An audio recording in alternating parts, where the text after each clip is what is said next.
বৰ্তমান যোৰহাটত সম্পূৰ্ণ লকডাউন, বাকী সমূহত দোকান বন্ধ আছে। কিন্তু এইটো হাওৰা জংচন হয় আৰু আমি ৰাতিপুৱা আহি ইয়াতে নামিছিলোঁ আৰু ৰেলৰ পৰা নামোতে আমাক কৰোণা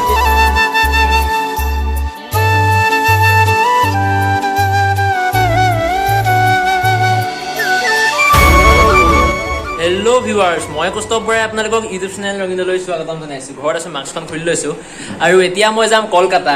কলকাতালৈ কিয় যাম ক'ম, কিন্তু তাৰ আগতে এটা কথা আপোনালোকে নিশ্চয় চাগে জানে, বৰ্তমান 7 তাৰিখৰ পৰা যোৰহাট, গোলাঘাট এনেদৰে ৰেড জোনত থকা ডিষ্ট্ৰিক্টকেইখন লকডাউন সম্পূৰ্ণ। আৰু আজি বিশেষকৈ 12 আৰু 13 তাৰিখে যোৰহাটত সম্পূৰ্ণ লকডাউন, গেলামালৰ দোকানো বন্ধ। আৰু চাওক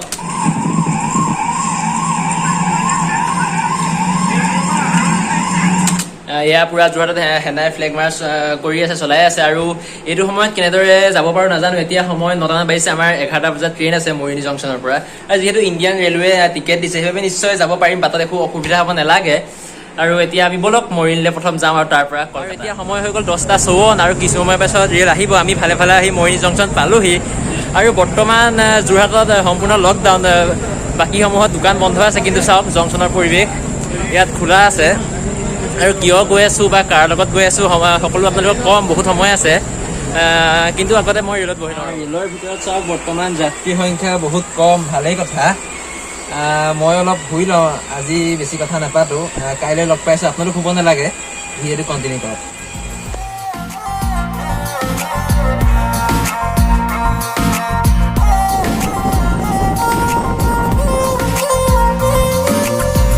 উজনিৰে ৰেলখনি বুকুতে চলিছে, নামনিৰে ধুমুহা মোৰ মনত। এনেকৈ আমি আহি পালোঁ গুৱাহাটী। আৰু চাওক মোৰ কাষত এইটো হ'ল Assam higher secondary education council আৰু সেইটো ছেবাৰ অফিচ, য'ত কৈ থকা হয় আমাৰ পৰীক্ষা হ'বই। কিন্তু নহ'ল, আমি বাচি গ'লোঁ। পৰীক্ষা নহ'বৰ বাবে এখন ভাগ্য লাগিব, যিখন ভাগ্য মোৰ আছে আৰু আপোনালোকৰ চবৰে নাই। নামনিৰে ধুমুহা মোৰ মনতে বলিছে, দেখিলো তোমাকে মই দেহতে লাগিলে জুই, আবেশে ৰৈ নাথাকো বাৰু লাগিব। নিউ কোচবিহাৰ চাওক আৰু ইয়াৰ ওপৰত চাওক তাঁৰ আছে।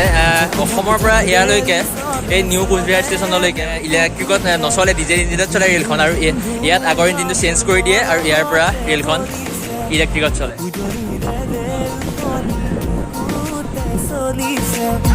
নামনিৰে ধুমুহা মোৰ মনতে বলিছে।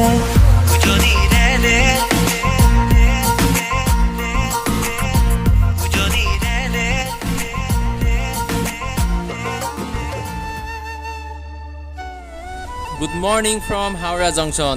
ৰাতিপুৱা 6টা বাজি যোৱাৰ লগে লগে আমি এতিয়া পাইছোঁহি হাওৰা জংচন। আৰু ইয়াৰ পৰা এতিয়া যাম আমি এখন ওচৰৰে হোটেলত। এতিয়া আছোঁ হোটেলৰ ৰুমত আৰু মই অলপ ফুৰিবলৈ ওলাই যাওঁ, লগতে আপোনালোককো লৈ যাম। আমি ৰাতিপুৱা 6টা বজাত কলকাতা হাওৰা জংচন পালোহি আৰু এইটো হোটেলৰ ৰুমতে আছিলোঁ। আৰু মই এতিয়া অলপ ফুৰিবলৈ ওলাই যাওঁ, লগতে আপোনালোককো লৈ যাওঁ। বোলো এতিয়া আমি গৈ থাকোঁ। এইখন হোটেলতে আমি বৰ্তমান আছোঁ আৰু এতিয়া চাওক গুগল মেপ উলিয়াই ল'লোঁ আৰু এতিয়া বলক গুগল মেপ চাই আমি গৈ থাকোঁ হাওৰা ব্ৰিজ। মোৰ পাছফালে এতিয়া আপোনালোকে দেখিছে এইটো হাওৰা জংচন হয় আৰু আমি ৰাতিপুৱা আহি ইয়াতে নামিছিলোঁ। আৰু ৰেলৰ পৰা নামোতে কোনো ধৰণৰ আমাক কৰোণা টেষ্ট কৰা হোৱা নাই। আৰু ইয়াৰ পৰা আমি হোটেললৈ গ'লোঁ। এতিয়া হোটেলৰ পৰা পুনৰ মই আপোনালোকক দেখাবৰ লগতে মই ফুৰিবলৈ আহিছোঁ। আৰু মই আহিছিলোঁ এজনী ভণ্টিৰ লগত। মই আহিছোঁ বা মোৰ লগতে অলপ আহিছে আৰু মাক আহিছে আৰু ডান্সৰ টিচাৰজন আহিছে। ইণ্ডিয়াছ বেষ্ট ডান্সাৰ অডিশ্যন আছে কলকাতাত কাইলৈ। আৰু যিহেতু কাইলৈ অডিশ্যন আছে, আজি অলপ ইমান ঘূৰি ফুৰি থাকিলে ভাগৰ লাগিব, সেইবাবে তেওঁলোক ভিতৰ হোটেলতে আছে। আৰু মই যিহেতু ফুৰিব আহিছোঁ আৰু লগতে আপোনালোকো দেখাব আহিছোঁ, ময়ো চাব আহিছোঁ। আপোনালোকে জানেই মই ইয়াত থাকি ভাল নাপাওঁ আৰু সেইবাবে এতিয়া অলপ ওলাই আহিলোঁ। আৰু চাওক এইখন হৈছে হাওৰা জংচনৰ কাষত হাওৰা ব্ৰিজ। ব'লক আমি এতিয়া হাওৰা ব্ৰিজৰ ওচৰলৈ যাওঁ। আমি এতিয়া বৰ্তমান দলঙৰ ওপৰত নাযাওঁ, ইয়াত ফেৰী ঘাট আছে, ফেৰীয়েদিও আপোনালোকে নৈখন ইপাৰ সিপাৰ হ'ব পাৰিব। ব'লক আমি এতিয়া ফেৰীত উঠিবলৈ যাওঁ। আৰু টিকেট মাত্ৰ 6 টকা। এই নৈখন চাওক ইপাৰ সিপাৰ হ'ব পাৰিব, টিকেটৰ মূল্য মাত্ৰ 6 টকা।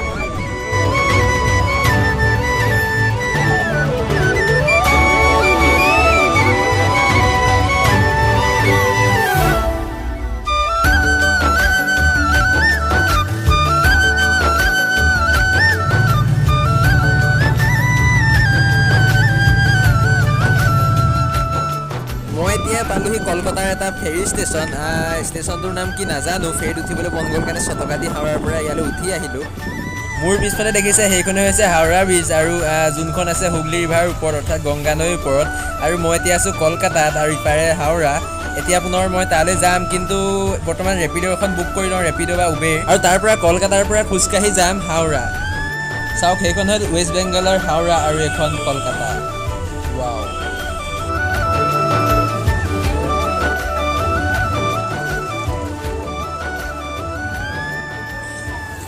इस मार्केट का नाम क्या है ये भी बड़ा बाजार है हाँ पूरा बड़ा बाजार है पूरा बड़ा बाजार है हाँ हाँ इस बाजार में अलग अलग सेक्शन होता है हाँ हाँ बहुत ही बड़ा मार्केट है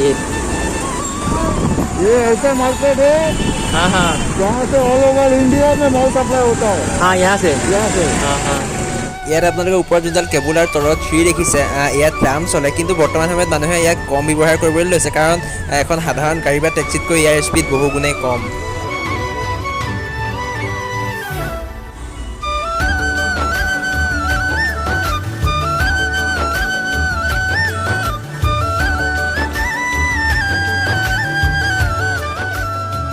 আৰু মই এতিয়া হাওৰাৰ ব্ৰিজৰ ওপৰে গৈ আছোঁ কলকাতাৰ পৰা হাওৰা আৰু এই দলংখন সম্পূৰ্ণ ষ্টিলেৰে নিৰ্মাণ কৰা এখন দলং হয় ইয়াত আপোনালোকে তলত কোনো ধৰণৰ খুঁটা দেখিবলৈ নাপায় আৰু এই দলংখনৰ দীঘল হৈছে 705 মিটাৰ আৰু এই দলংখনৰ বহল হৈছে 71 ফুট লগতে কাঠৰ ফুটপাথকেইটাৰ 15 ফুট লগতে দলংখনৰ হাইট 82 মিটাৰ আৰু এই দলংখনৰ কনষ্ট্ৰাকশ্যনৰ কাম আৰম্ভ হৈছিল 1936 চনত আৰু সম্পূৰ্ণ হৈছিল 1942 চনত আৰু আপোনালোকে সেইখন হুগলী ৰিভাৰৰ পৰা যোনখন দলং দেখিছে সেইখনৰ নাম হৈছে বিদ্যাসাগৰ সেতু আৰু এখন কেণ্টিলিভাৰ ব্ৰিজ হয় আৰু 2 ফেব্ৰুৱাৰী 1943 চনত এখন অপেন কৰোঁতে ৱৰ্ল্ডৰ 3rd লংগেষ্ট কেণ্টিলিভাৰ ব্ৰিজ আৰু 2013 চনত 6th লংগেষ্ট কেণ্টিলিভাৰ ব্ৰিজ স্থানত আছে আৰু এই ব্ৰিজখনৰ নাম 1965 চনৰ 14 জুন তাৰিখে ৰবীন্দ্ৰ সেতু নামেৰে নামাকৰণ কৰিছিল এতিয়া সময় প্ৰায় 7টামান বাজিছে লকডাউনৰ বাবে সকলো খোৱা বোৱা দোকান বন্ধ কৰি দিলে কিন্তু অৱশেষত এখন দোকান বিচাৰি পালোঁ আৰু তাৰ পৰা চাওক বিৰিয়ানী লৈ লৈছোঁ খাবৰ বাবে লকডাউন মানে নামতহে লকডাউন কোনো তেনেধৰণৰ ইমানো মানুহৰ ভিৰ কম নহয় চাওক আৰু আজিৰ ভিডিঅ'টো এইখিনিতে সামৰিছোঁ আৰু আশা কৰোঁ ভিডিঅ'টো চাই ভাল পালে যদিহে ভাল পালে ভিডিঅ'টো এটা লাইক কৰি দিব আৰু ৰঙীন ভিডিঅ' চাই ৰঙীন হৈ থাকিবৰ বাবে এই ৰঙীন চেনেলটো ছাবস্ক্ৰাইব কৰি লওক